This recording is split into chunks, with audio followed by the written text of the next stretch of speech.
ஏதோ இருந்தான், தண்டத்துக்கு போய் சேர்ந்தான், அப்பாடா போயிட்டானே.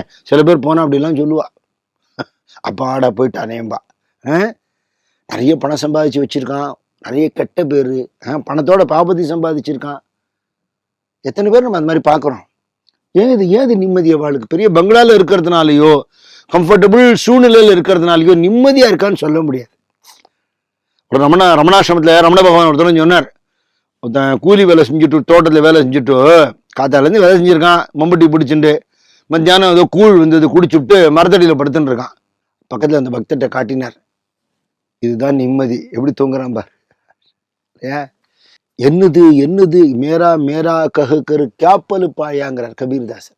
என்னதுன்னு அடிச்சு என்னத்தடா சம்பாதிச்ச நீ இப்படி சொல்ற இல்ல என்னதுன்னு? இந்த கையும் நெஞ்சும் கூட ஒண்ணுது இல்லடா, உனக்கு கொடுக்கப்பட்டது.